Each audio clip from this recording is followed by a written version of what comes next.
ദൈവ തിരുനാമത്തിന് മഹത്വമുണ്ടാവട്ടെ. Bible reading പ്രോഗ്രാമിൽ സംബന്ധിക്കുന്ന ഏവർക്കും കർത്തൃനാമത്തിൽ സ്നേഹവന്ദനം. യാക്കോബ് ശ്ലീഹ എഴുതിയ ലേഖനം 3-ാം അധ്യായം നമ്മളിന്ന് വായിക്കുന്നു. 1-2 അധ്യായങ്ങളിൽ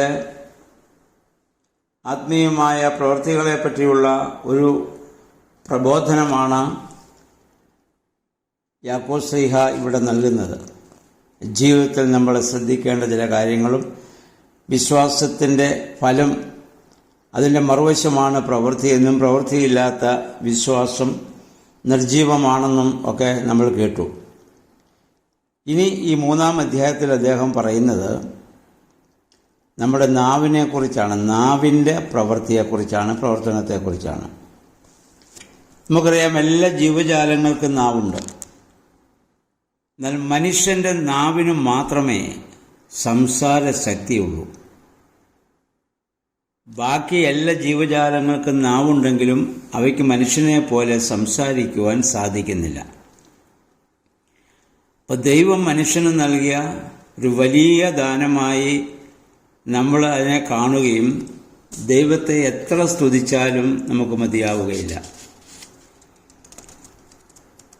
നമ്മുടെ യാക്കോബ് എന്ന് പറയുന്ന ഒരു സഭാപിതാവ് നൂറ്റാണ്ടുകൾക്ക് മുൻപ് അദ്ദേഹം ഇപ്രകാരം എഴുതി: സംസാരിപ്പാൻ കഴിവുള്ളവനാം മർത്യൻ ന്യൂനം, മൂകസൃഷ്ടിക്കെല്ലാം പകരം സ്തുതിപാടേണം. സംസാരിപ്പാൻ കഴിവുള്ളവനായ മനുഷ്യൻ തീർച്ചയായും ചെയ്യേണ്ട കാര്യമാണ് മൂകസൃഷ്ടിക്കെല്ലാം പകരം സ്തുതിപാടേണം. സംസാരിപ്പാൻ കഴിവില്ലാത്ത എല്ലാ സൃഷ്ടികൾക്കും വേണ്ടി ദൈവത്തെ നമ്മൾ സ്തുതിക്കണമെന്ന്. എന്തോ ഒരു വലിയ അനുഗ്രഹമാണ് ദൈവം നമുക്ക് നൽകിയിട്ടുള്ളതെന്ന് നമ്മൾ ഒച്ചത്തിൽ പാടാൻ, പറയാൻ, പ്രാർത്ഥിക്കുവാൻ, ഹല്ലേലൂയ സ്തുതിക്കുവാൻ ഒരു ജീവജാലങ്ങൾക്ക് ഇതുപോലെ സാധിക്കുന്നില്ല. അതുപോലെ വ്യത്യസ്തമായ ഭാഷകൾ, ഇതെല്ലാം ഉപയോഗിക്കുവാൻ ദൈവം മനുഷ്യൻ നൽകിയതായ അനുഗ്രഹത്തെ ഓർത്താൽ ദൈവത്തെ എങ്ങനെ നമുക്ക് സ്തുതിക്കാതിരിക്കാൻ പറ്റും? അപ്പം അതുകൊണ്ട് നാവിനെ പറ്റി വിശുദ്ധ യാക്കോബ് ശ്ലീഹ പറയുന്നത്, അത് നമ്മുടെ മനുഷ്യ ശരീരത്തിലെ ഏറ്റവും ചെറിയ ഒരു അവയവമാണ്. ഈ ചെറിയ അവയവം ഒരു ചെറിയ തീപ്പൊരി വലിയ കാടുകളെ ദഹിപ്പിക്കുന്നത് പോലെ ദഹിപ്പിക്കാൻ സാധ്യതയുണ്ട്.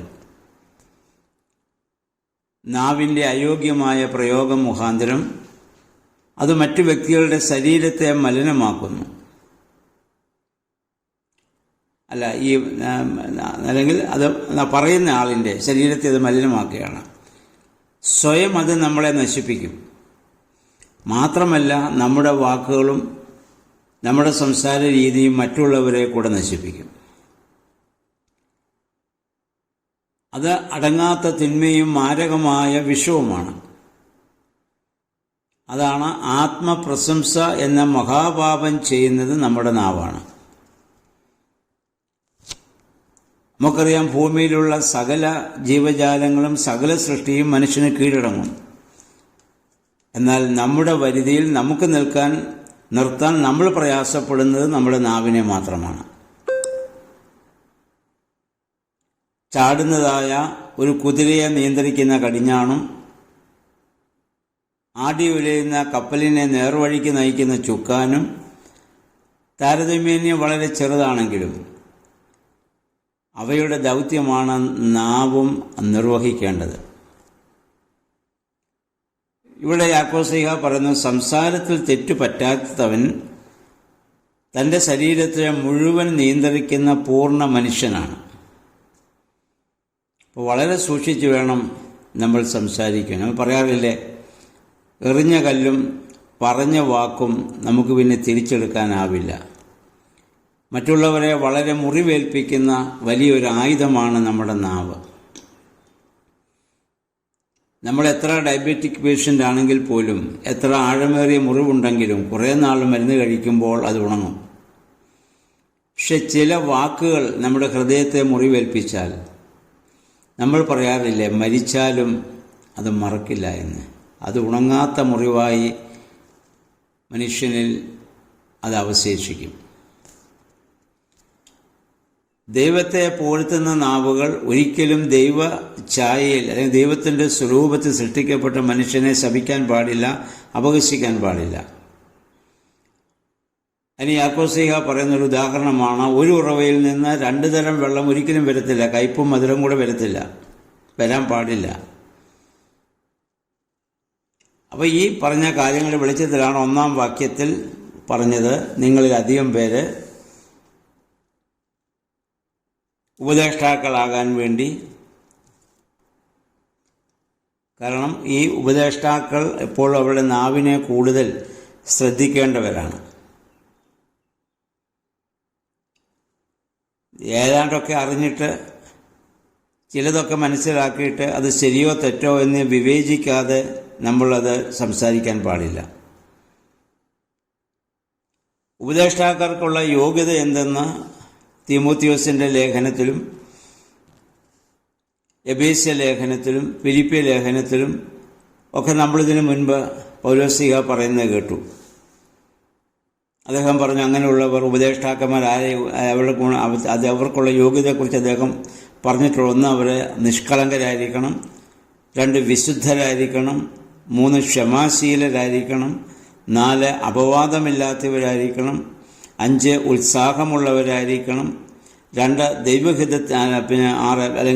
ദൈവഹിതത്തിന് തങ്ങളെ തന്നെ പ്രതിഷ്ഠിച്ചവരായിരിക്കണം; ദൈവത്തിൻ്റെ കൃപയിൽ ശക്തിപ്പെടുന്നവരായിരിക്കണം; ഉപദേശിപ്പാൻ സമർത്ഥരായിരിക്കണം; പഠിക്കുവാൻ താല്പര്യമുള്ളവരായിരിക്കണം; പ്രാർത്ഥിക്കുന്നവരായിരിക്കണം; ജനങ്ങൾക്ക് മാതൃകായോഗ്യരായിരിക്കണം. ഇങ്ങനെ ഒരുപാട് കാര്യങ്ങൾ അപ്പോസ്തലനായ പൗലോസ് ഇതിനു മുമ്പുള്ള ലേഖനങ്ങളിൽ ആവശ്യപ്പെട്ട് നമ്മൾ വായിച്ചതാണ്. നമ്മുടെ ഒരു പ്രാർത്ഥനയിൽ ഇപ്രകാരം ഒരു പരാമർശമുണ്ടല്ലോ: ഞങ്ങൾ മറ്റുള്ളവരെ പഠിപ്പിക്കുന്നു, പക്ഷേ തന്നെത്താൻ ഞങ്ങൾ പഠിക്കുന്നില്ല. മറ്റുള്ളവരുടെ ദാഹം തീർക്കുന്നു, പക്ഷേ ഞങ്ങൾ ദാഹത്തിൽ തന്നെ ഇരിക്കുന്നു. നമ്മുടെ നാവ് കൊണ്ട് അനേകരെ നമുക്ക് പഠിപ്പിക്കാൻ പറ്റും, പക്ഷെ നമ്മൾ സ്വയം പഠിക്കുന്നുണ്ടോ? നമ്മുടെ ഉപദേശങ്ങൾ കൊണ്ട് അനേകരുടെ ദാഹം തീർക്കാൻ പറ്റും, പക്ഷെ നമ്മുടെ ദാഹം തീർക്കാൻ നമുക്ക് സാധിക്കുന്നുണ്ടോ? അത് നമ്മൾ ചിന്തിക്കേണ്ടതാണ്. അപ്പം നാവിനെ ഏറ്റവും കൂടുതൽ സൂക്ഷ്മതയോടെ, കൃത്യതയോടെ നമ്മൾ ഉപയോഗിക്കണം. പറയുന്ന ഓരോ വാക്കുകളും മറ്റുള്ളവരെ മുറിവേൽപ്പിക്കുമോ ഇല്ലയോ എന്ന് ചിന്തിച്ചതിന് ശേഷം മാത്രമാണ് നമ്മൾ പറയേണ്ടത്, ഉപയോഗിക്കേണ്ടത്. പലപ്പോഴും കോപത്താൽ നമ്മൾ ജ്വലിക്കുന്നതായ ചില സമയത്ത് ഇങ്ങനെയുള്ളതായ മോശമായ വാക്കുകളും പരാമർശങ്ങളും നിന്ദാസൂചകങ്ങളായ വാക്കുകളും അപഹാസ്യങ്ങളും ഒക്കെ നമ്മിൽ നിന്ന് വരാൻ സാധ്യതയുണ്ട്. അതിനെ തീർച്ചയായും നമ്മൾ നിയന്ത്രിക്കണം. 13 മുതൽ 18 വരെയുള്ള വാക്യങ്ങളിൽ യഥാർത്ഥ ജ്ഞാനത്തെക്കുറിച്ചാണ് യാക്കോബ് ഇവിടെ പറയുന്നത്. അദ്ദേഹം പറയുന്നു, ഉയരത്തിനുള്ളത്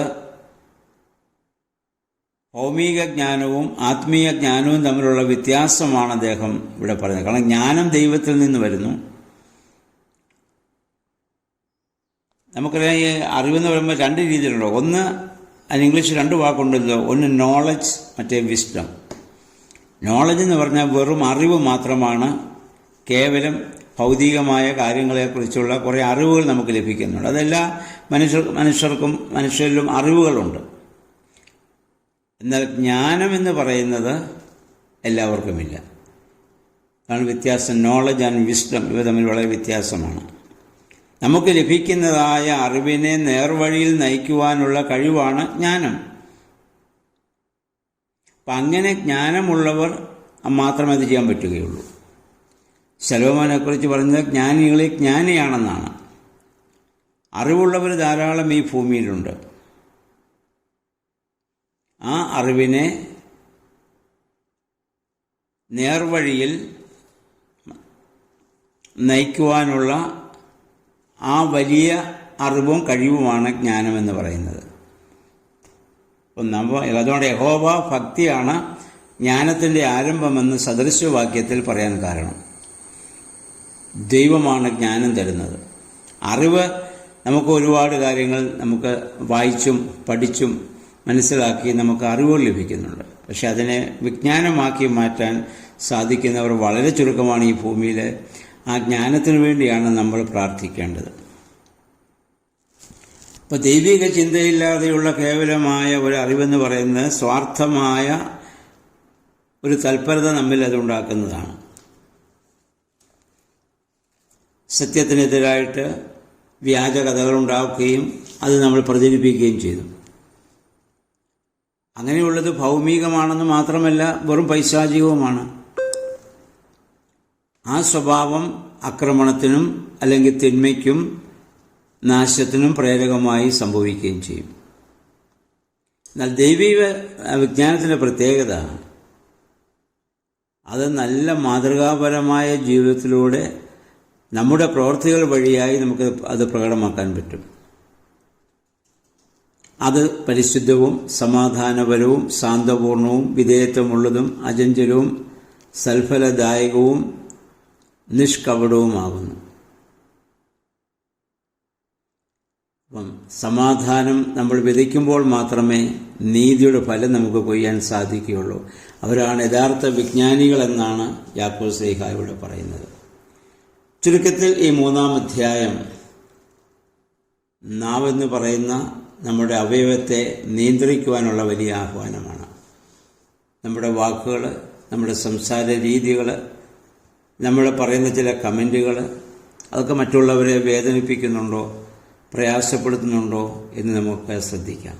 യാക്കോബ് ശ്ലീഹ പറഞ്ഞ നാവിനെ നിയന്ത്രിക്കാൻ സാധിക്കുന്നവൻ ശരീരത്തെ മുഴുവൻ നിയന്ത്രിക്കുമെന്നുള്ളതാണ്.